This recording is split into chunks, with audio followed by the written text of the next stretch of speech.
In case I haven't said it enough, I loved my HBCU experience.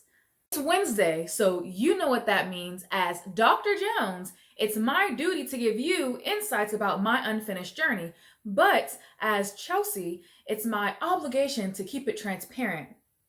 I talked to you before about how my experience was at the illustrious Virginia State University, but today I'm going to give you more detail on how it was for me studying STEM at an HBCU.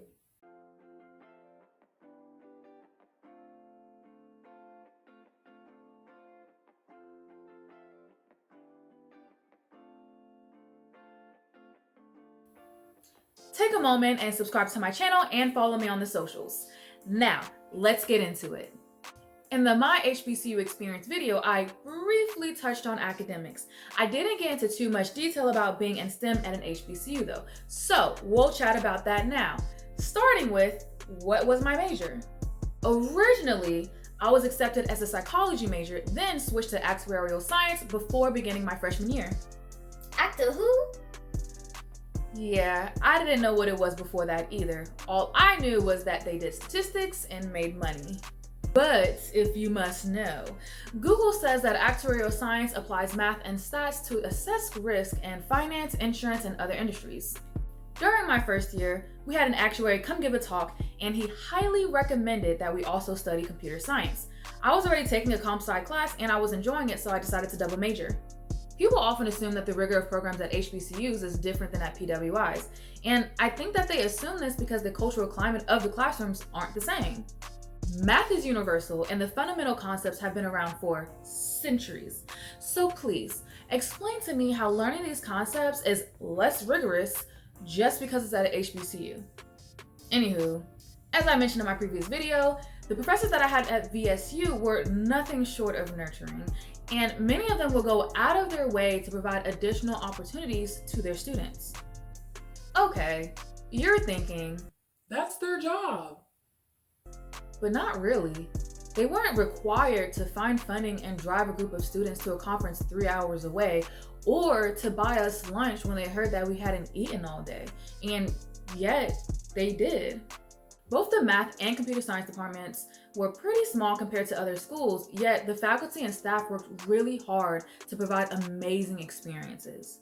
It was also a benefit having a smaller department. How so? I got to get really close to some of the students and build friendships with some of the professors.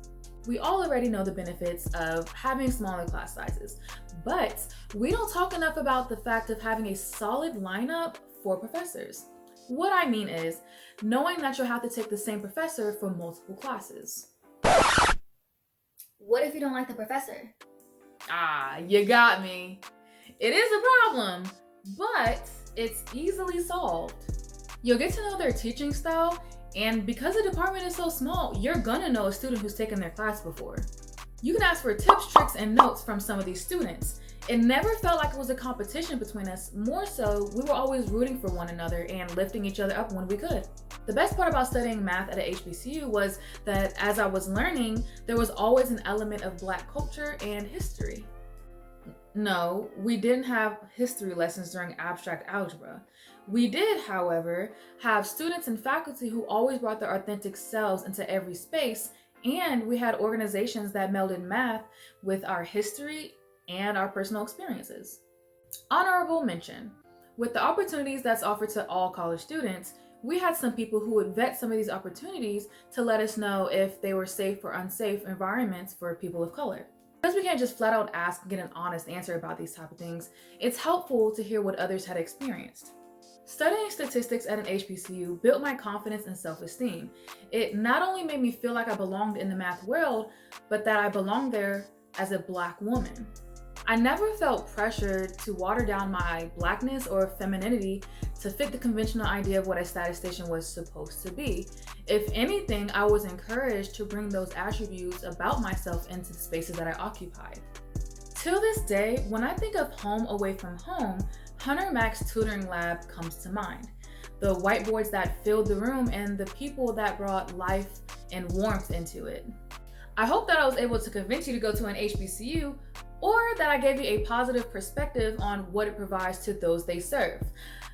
As always, thank you for watching. Subscribe to my channel, turn on notifications, and hail state.